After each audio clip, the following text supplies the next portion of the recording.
The city once hailed as the crown of the Mediterranean now lies trembling beneath the thunder of Rome, Alexandria's marble streets, run red with betrayal, its proud columns swallowed by smoke.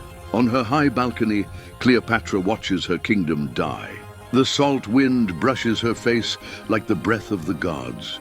And in that silence between cannon and scream, she knows Egypt's heartbeat is fading. The Queen of the Nile stands unmoving as the horizon burns with the last light of her reign.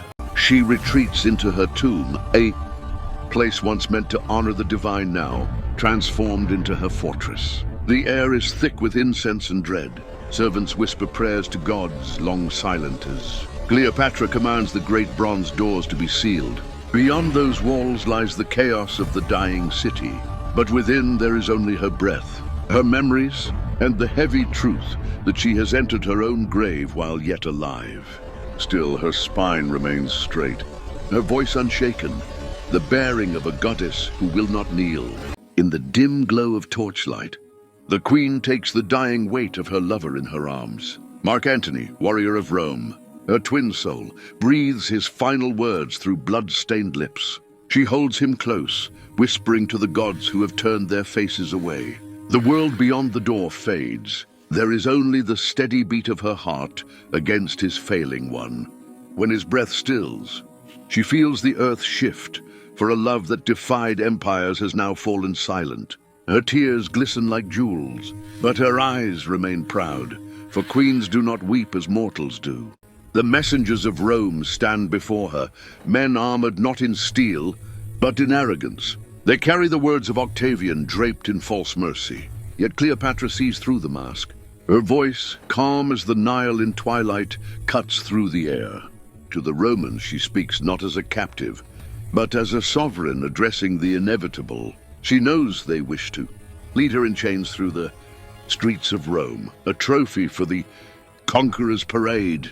And so she smiles, a slow, knowing curve of her lips, as though she alone holds a secret the world will soon understand. In the quiet hours of the night, three women weave their fate. Charmian and Iris, the most faithful of her household, kneel beside their queen. Upon the table rests a humble basket of figs, a gift of sweetness hiding the sting of death. They speak little, for words cannot cross the chasm that awaits them.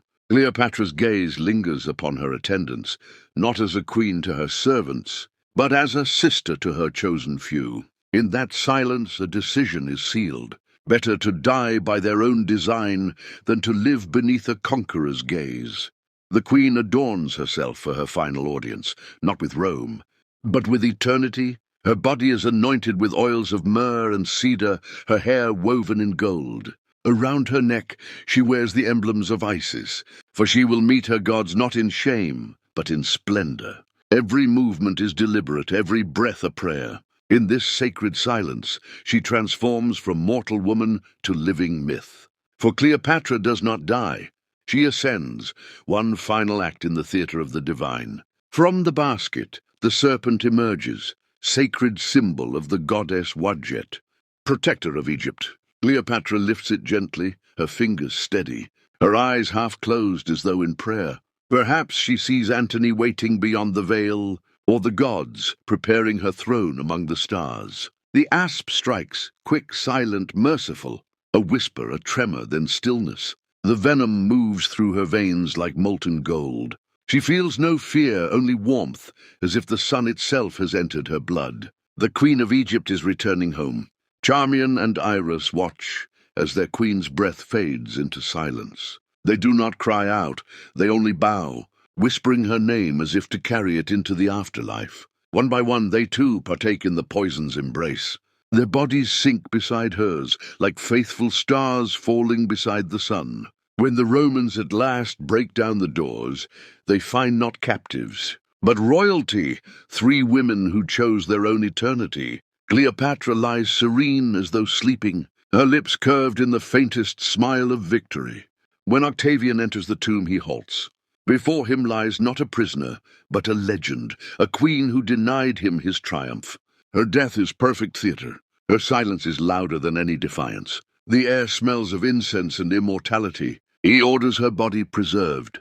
But he knows, in this moment, Rome has won the world but lost something greater. The last breath of Egypt's divine bloodline has vanished, leaving only dust and a name that will outlive his own. Centuries have passed, yet her story still glows in the memory of the world. Cleopatra, the woman who held empires in her gaze, who loved as fiercely as she ruled, who met death as an equal. The Romans built their empire upon her grave, yet her name endures when their marble has crumbled. Somewhere beneath the shifting sands, her tomb remains lost, as if Egypt itself protects her from time. And so the legend breathes on, the last pharaoh, the Serpent Queen, the undying soul of the Nile.